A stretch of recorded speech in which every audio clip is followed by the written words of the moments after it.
आइए सुनते हैं कबीर साहिब जी की उल्टवांसियां को शुरू करते हैं। संतो जगत नींद न कीजय, काल न खाए कल्प नहीं व्यापे। देह जरा नहीं छीजय, उल्टी गंग समुद्र ही सोख है। शशि और सूर ही ग्रास है, नौग्रह मारी रोगिया बैठो। जल में बिंब प्रकाश है, बिन चरणन को दहुंदिश धावे, बिन लोचन जग सूझे। संशय उल्टी सिंह को ग्रास है, ये अचरज कोई बूझे, औधे घा नहीं बूढ़े। सीधे सो जल भरिया, बैठी गुफा में सब जग देखे। बाहर किछु न सूझे, उल्टा बाण पारधी ही लागे। सूरा होए सोए सो बूझे, गायन कहे कबहु नहीं गावे। अनबोला नित गावे, अनहद बाजा पेखनी पेखाए। अनहद हेत बावे, कथनी बदनी निंजू के जोवे। ई सब अकत कहानी धरती उल्टी आकाश ही बैधे। पुरुष की बानी, बिना प्याला अमृत अंचवे। नदी नीर भरी राखे, कहीं कबीर जो युग युग जीवे। जो राम सुधारस चाक है, इसका भावार्थ है कि हे संतो, जागते रहो, सदैव मन माया से सावधान रहो।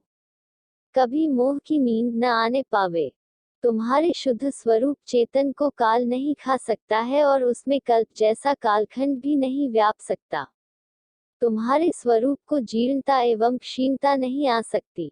तुम देहातीत अजर अमर पूर्ण काम हो।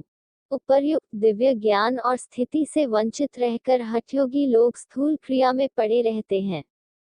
वे नीचे मूलाधार से सुषुम्ना को उठाकर स्वाधिष्ठान, मणिपुर, अनाहत, विशुद्धि तथा आज्ञाचक्र को बेधते हुए ऊपर सहस्त्रार में पहुंच जाते हैं। रास्ते में 7 समुद्र पड़ते हैं। सुषुम्ना रूपी गंगा उन्हें सोखती हुई तथा ऊपर पहुंचकर शशिसुर अर्थात ईडा और पिंगला को अपने में समेटती हुई शिखर स्थानीय भ्रमर गुफा में पहुंच जाती है, जहां शुद्ध जल से भरे समुद्र से योगी अमृत रस पान करता है। वस्तुत यह हठयोग के शब्द जाल है।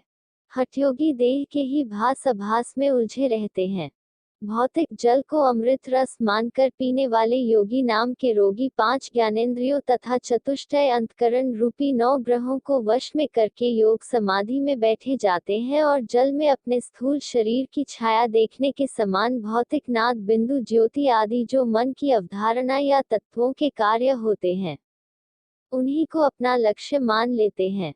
योगी लोग यह दीन हाँकते हैं कि हम बिना पैरों के केवल सिद्धि द्वारा 10 दिशाओं में दौड़ सकते हैं और हमें बिना आंखों के अर्थात आंखों मूंद कर सारा संसार दिखाई देता है। सद्गुरु कहते हैं कि इस आश्चर्यजनक घटना को कोई विरला ही समझने का प्रयास करेगा कि शशा ने अपने ऊपर हमला करने वाले सिंह को उठकर खा लिया है। अर्थात अज्ञान का शिकार करने वाले योगी जीव को अज्ञान ने ही मार गिराया है। उल्टे घड़े में पानी नहीं भरता, पानी तो सीधे घड़े में भरता है। अर्थात मन के भास आभास रूपी उल्टी बुद्धि से अमृतत्व की प्राप्ति नहीं होती है, किंतु स्वरूप ज्ञान रूपी शुद्ध एवं सीधी बुद्धि से प्राप्त होती है। जिस संसार सागर से तरने के लिए लोग भिन्न भिन्न प्रकार से नाना कर्मकांड, योगकांड आदि प्रपंच करते हैं, वह तो गुरु कृपा से आत्मबोध प्राप्त होने पर सहज ही हो जाता है। योगी लोग कहते हैं कि हम समाधि रूपी गुफा में बैठकर सारे संसार को देखते हैं और बाहर के नेत्रों से तो संसार के लोगों को कुछ भी नहीं दिखाई देता है। सद्गुरु कहते हैं कि योगियों की ऐसी धारणा तो वैसी ही है जैसे बाण उड़कर शिकारी को ही लग जाए। अर्थात चले थे अज्ञान को मारने तो उड़कर स्वयं अज्ञानग्रसित हो गए। व्यवहार को झुठलाने वाला ज्ञान ज्ञान नहीं अज्ञान है, परंतु इस तरह कोई निष्पक्ष चिंतक ही समझ सकता है। अति धार्मिकता की सनक ऐसी है कि मनुष्य जो सारी वाणियों का कहने वाला है उसे कहा जाता है कि वह अल्पज्ञ है। वह तो कुछ भी नहीं कह सकता है। सद्गुरु कहते हैं कि ये लोग अनमोल ईश्वर को सारे वेद एवं धर्मशास्त्रों के व्याख्याता बताते हैं। योगी तमाशा दिखाने वाले नटों के समान नाना प्रकार के आसन दिखाते हैं, सींगी बाजा बजाते हैं, मुद्रा देखते हैं और अनाहत नाद सुनने में प्रेम बढ़ाते हैं। वे अपनी बातों का हठाग्रह रखते हैं और उन्हें पक्की समझते हैं। उनकी सारी बातें अकथ कहानी है, अर्थात लालबुझकड़ी किस्सा है। पूर्व पुरुषों की ये वाणी सुन सुनकर धरती के मनुष्यों का मन आकाश को बे रहा है। अथवा योगी लोग पिंड का श्वास उठाकर ब्रह्मांड को बेचते हैं।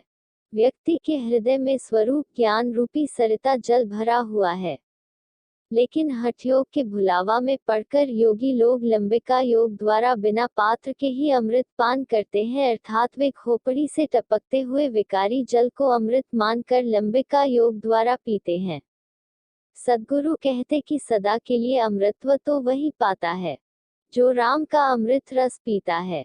राम का अमृत रस है, स्वरूप स्थिति है। आप सभी को साहेब बंदगी सतनाम जी।